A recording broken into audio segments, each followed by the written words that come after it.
Do you ever feel like you're sparring with life? And what do you do when life hits you first? Do you have the ability to remain calm and focused and centered and in command of your emotions and in command of yourself so that you can respond to life appropriately?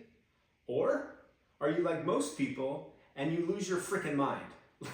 Like you get hit first and automatically you're reacting. You go into reaction mode because the amygdala, the brain, fires off. It knows exactly what to do in the face of a perceived threat.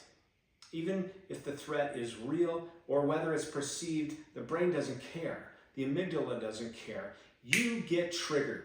You fire off, emotionally out of control, letting the event, the circumstance, the person control you. Which would you prefer though? Would you prefer to be that out of control crazy person who lets events and circumstances in life and social media and the news and people and your child and your boss and your coworker, your friend, your mom, your dad, just command and control you and your inner state of emotions? Or would you rather be the one in command and in control and be able to command the situation, the words, the events, the people, the places, the situations? Would you rather be the one centered, in balance, and in control of yourself and your life and your inner world so that you can be more in control and command of your outer world and have different outcomes when you get triggered or when you feel like life is punching you and life has hit you first? Which would you rather be? Because the truth is, if I walked up and punched you in the face, you would be angry before you had a thought about it, before you had a logical thought about why I hit you or about the event itself. Before that, even you had a chance to think about it, your emotions would take over. Isn't that true? You would go into reactive mode and instantly you'd be angry. You would be pissed off if I punched you in the face. True? But a true master, like a true martial arts master who's been hit in the face many, many times and who's trained themselves even in the face of pain, even in the face of a threat from an opponent, even in the face of all that, the true master has trained themselves enough times to remain calm, because being out of control in that particular analogy, being out of control means that the opponent is controlling you and you don't have the ability to think properly. You don't have the ability to respond properly. Even your body doesn't know what to do because it's being flooded with all kinds of toxic chemicals and different things happening in the body that even if you have muscle memory as a trained martial artist, you would forget a lot of things. Your body would forget what to do in that situation. So I'm not going to go too far off the rails here, but I think you understand my meaning and my purpose of what's happening in this particular video, why it's an important video for you and maybe people that you know and care about. Because we want to be life masters, don't we? That's what it's about. We want to be able to master life and not have life master us. Those negative events, the social media posts, the news, the people, the child, the boss, all of that stuff. Life can present situations and circumstances on a daily basis that would punch us if we allow it to. So the deal here is to train the mind, to train the body, to train your calm before you need it. Train your calm before you need it. You don't want to train your calm in the middle of the event. You can't. You have to pre-train it. So I want to give you a few suggestions, 5 different suggestions in this video to be able to train your mind, mental martial arts, right? That's what you're here on this channel for. You're sparring with yourself, really. You know, I mentioned sparring with life, but The truth is, you're just sparring with yourself. And you have inner opponents that have been beating you. We want to be able to begin to beat those inner opponents, like self-doubt, fear, negativity, all of that stuff. But in this particular video, it's about remaining centered, staying in balance. And Miyagi taught us, right? Miyagi taught us how important balance was. But of course, we didn't need Miyagi to teach us that. We all know it. So balance is important. So the first idea, the first strategy, the first thing I want you to think about here to have yourself be more centered on a daily basis and be able to handle all of life's chaotic punches and kicks and attempts to throw you and choke you out and put you in an armbar and, you know, all of the overwhelming stuff that comes at us on a daily basis. The first strategy, the first tip, the first idea, the first thing that you need to understand when you're training is that you don't have a mind and a body. You don't have a mind and a body over here. They're not separate. They are the same. They are one thing. You are a being. And that being consists of mind, body, and spirit. So being that being and understanding what I just said, what you feed your mind affects your body. And what you feed your body affects your mind.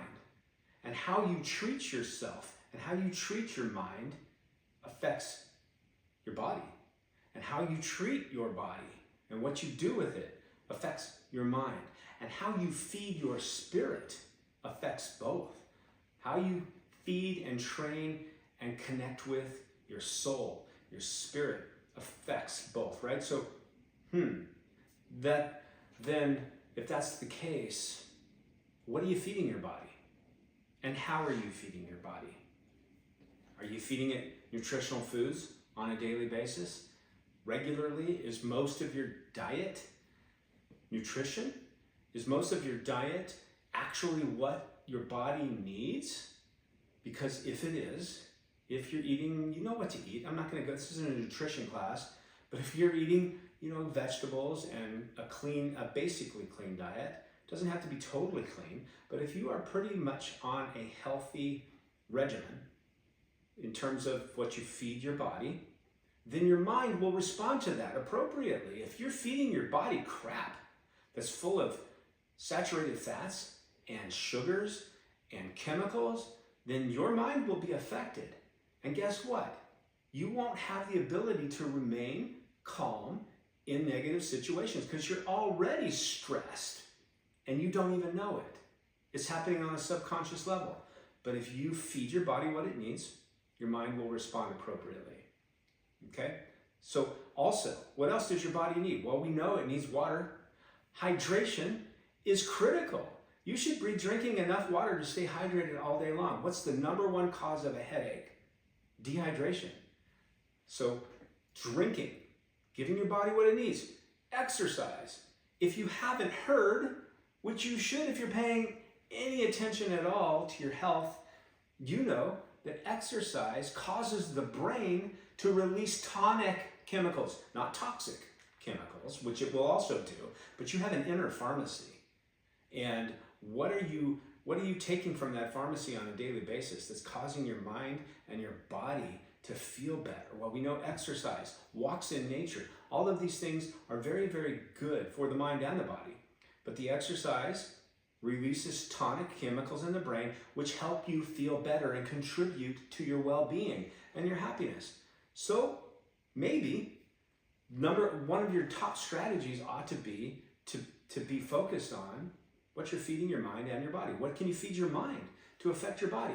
You can feed your mind spiritual food, personal growth and development, ideas and concepts, and you can consume books, you can consume positivity, positive music, you can consume life coaching and personal development type of content from YouTube, like this video.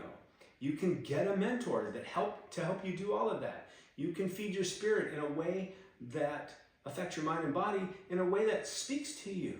What speaks to your soul? Is it praying? Is it meditation? Meditation is very, very good for the mind. Did I mention sleep? Let me go back to the body for a second. I think I mentioned, I may have missed that. I can't miss sleep.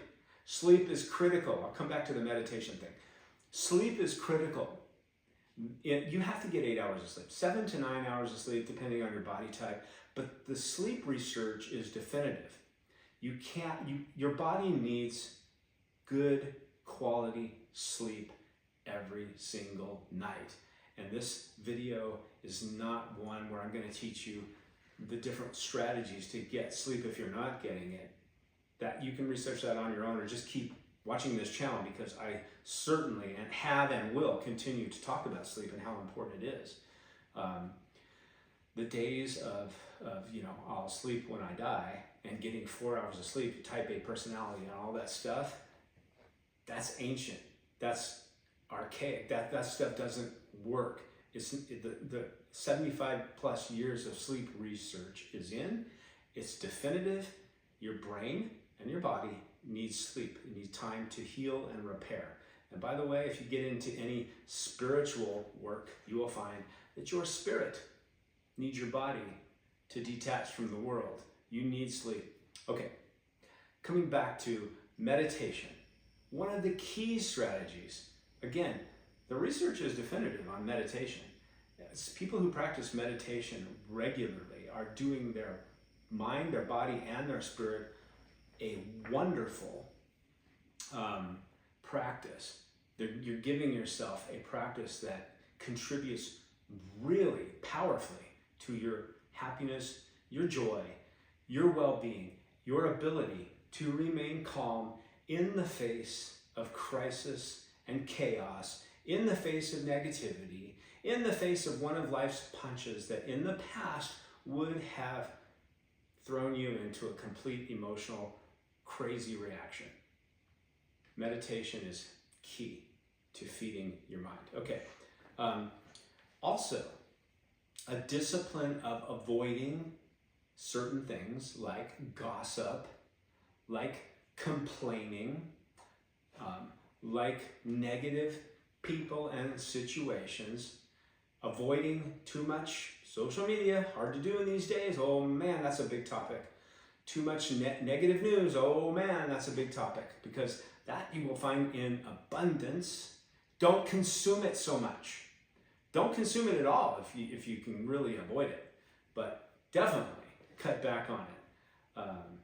So again, give your body what it needs. Understand that you don't have a mind and a body and a spirit. They are not three separate things. They are one thing. You are one being. Okay, so you need to feed that being, the components of your being.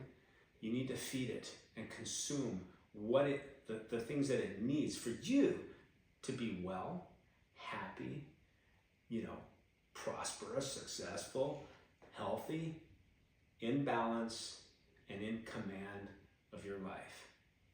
All right, idea number 2, understand the basics of the brain and neuroscience, just the basics. And I've given you some basics already, even if you may not realize it. But point number 1 is you have to understand your brain's job is survival, not happiness. Your brain's job isn't happiness. That's your job. Happiness is an inside job. Your brain's job is survival. So it scans the world for threats, and if somebody says something, your child gets really sassy at you, and the amygdala wants to fire off, and you're triggered because, you have an idea of how your child should respect you and all of those things, then the amygdala fires off and you're triggered. Well, here's the happy truth for you. Nobody triggers you. No event out there, no person out there, no words coming from another person out there, no situation out there triggers you. Your brain fires off. And this isn't your fault, by the way. This is programming over time. This is the amygdala firing off. This is the central nervous system firing off in a certain way based on years and years and years of training.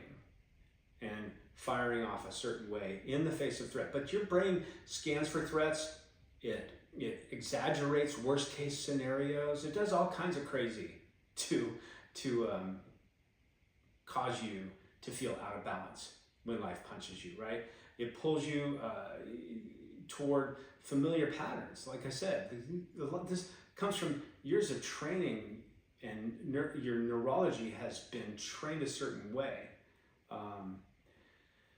to react instead of respond. The idea here is that you're going to begin to train it differently, to train your mind, your brain, yourself, your spirit, your thoughts, who you are differently, so that you can, in the future, be someone who's determining your future and not someone who's having your past determine your future. It's basically a future self here that you would like to be, that you want to begin to train now. So understanding the basics of the brain and neuroscience is key. It's just, and these are just basics. Fight, the brain, you've heard fight, flight response. It's fight, flight, or freeze. And any one of these things, by the way, here's my thought that just popped in my head. The thought is, this conversation about being out of control, the question is, how do you feel about yourself when you're out of control? So this conversation actually goes deeper. It dives into your self-esteem, because the truth is, when you feel like life's controlling you and you feel out of control, your self-esteem suffers. Your sense of self-worth suffers.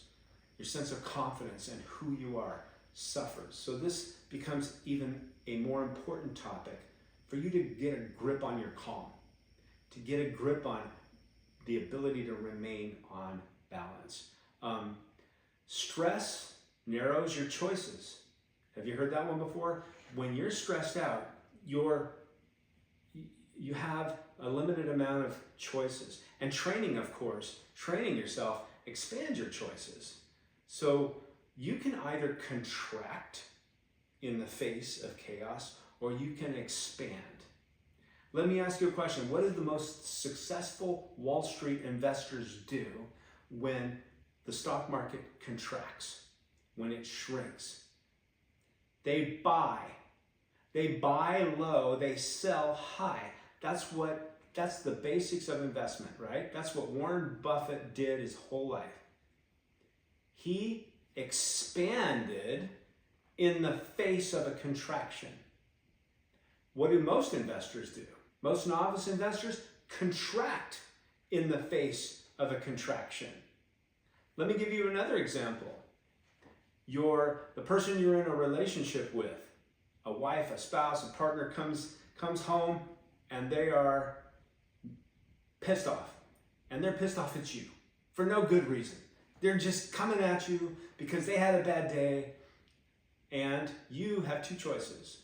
You can contract in the face of their contraction, and now, what do you got? You got struggle, you got fighting, you got argument, you've got, you know. What if you had the ability to expand in the face of their contraction? How might the situation go? So again, this is about mastery. It's about life mastery and mental martial arts, sparring with those components, those opponents, that used to beat us up. And one of those opponents is the one that wants to contract in the face of a contraction. The master expands in the face of a contraction. And the master is the one that comes up with solutions in the face of problems, right? So we want you to be more masterful. You want you to be more masterful, I think, don't you? Repetition rewires, right?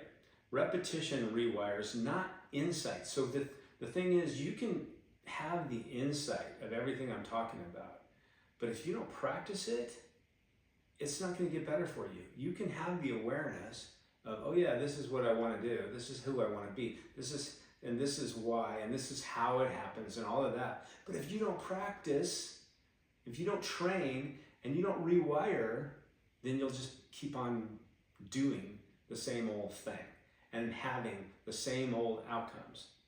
All right. So here's another thing that I want to talk about, and that is, yes, I'm looking at notes, implementing mental triggers. That's the third idea, is to implement mental triggers. And what do I mean by that? You have a mind, you have a conscious mind, you have a subconscious mind, you have a nervous system that responds basically to your subconscious. But without getting too deep into that topic, just implement an anchor. Practice daily, right? Going back to that idea. What do I mean? Pick a doorway that you walk through on a daily basis. And the first few days, it might take you a minute to stop in that doorway. And if people are around, you can just say whatever you're going to say internally. Or if nobody's around, for the first few days at least, say it out loud. So that nobody has to know what you're doing. But as soon as it could be the doorway to your office, your workplace, your home obviously is a good one. And every time you walk through that doorway, it's a reminder, it's an anchor, it's a trigger. The doorway becomes an anchor for you. And when you walk in, as you state an affirmation, such as, I choose to respond positively instead of react negatively. I choose to be a person who responds positively instead of reacts negatively. And every time you walk through the doorway, you say that to yourself, or something else that speaks to you, or I choose to respond logically instead of reacting emotionally. I choose to respond logically to life instead of reacting emotionally to life. So that every time you walk through that doorway, you say that to yourself. And after a while, that doorway just becomes an automatic trigger. And whether you say it to yourself or not, if you've done it enough times, your subconscious mind will remember what the programming is all about. So set up anchors and triggers everywhere you go. It's a key part of retraining the brain and retraining your thought pattern, your mental body, because you have an emotional body and a mental body and a physical body and a spiritual body and a body of finances and affairs. I've talked about this in another video, but the point is, you're training these different aspects of who you are. And it's simple stuff, but it's powerful stuff. Trust me. So mental rehearsal is another thing that I would like you to do. Mentally rehearse a future you that you want to be. Quit stepping into your future as the same old person that you used to be, continuing to let life punch you, and you have no ability to stay calm and focused because the former you used to react emotionally and negatively and crazy all the time. You want to step into your future as a new you. Well, to do that, you have to mentally rehearse that. This is a form of meditation. Back to the meditation thing. Finding your quiet place, finding some space, carving out some time. And yeah, I know you're busy, but if you don't take time for yourself, then life is just going to keep running you over. It's going to keep choking you out. It's going to keep slamming you to the mat. You have to take time for yourself. Not just your physical body and going to the gym every day, if that's part of your routine, it's part of mine, or exercising or whatever, but you got to take time for your mental body. You have to. And it doesn't take a long time. What if every day for 5 minutes, you sat down, you got real still, you took command of your life, you decided, you will take these 5 minutes to develop your mind and develop the future you. So that 5 minutes a day, maybe twice a day, you sat down and you closed your eyes and you visually visualized and felt the feelings of what you're visualizing. It's really important because energy is a very big deal. And you're changing your own energy as you walk into your future. You're changing the energy of your future by visualizing who you want to be. In the past, you could visualize circumstances where a person might have triggered you in the past. They don't trigger you, but you know what I mean. If situation might have happened and in the past you reacted, now you can visualize the same sort of situation happening, but you staying calm and centered. And you mentally rehearse the person you want to be. You mentally rehearse the future you want to be and live and have. And you feel the feelings before it happens. You feel the feelings of being calm. You feel the feelings of being in control and in command before the event happens. Same thing with wealth. If you want to create wealth or more money or success or happiness or a relationship and love or whatever it is, in this quiet time, as you mentally rehearse your future, you visualize it, and you feel the feelings of already living that way before you're living that way, before the future happens, before the event happens. Critical. Because if you don't train daily, you have to remember that calm is not a personality. Being calm and in command is not part of your personality traits. It's a practice. You have to practice it. And again, you don't wait to be angry to learn control. You don't wait until you're anxious to learn calm. You don't wait until you're overwhelmed to learn balance. You practice and train ahead of time, right? So mental martial arts is about training when nothing is wrong, so that when something is wrong, your nervous system knows what to do. It's not self-help. This isn't self-help. This isn't a self-help conversation. This is self-discipline. And the more you train your calm, the less life can take it from you. Until next time, remember, the mind you train determines the life you live.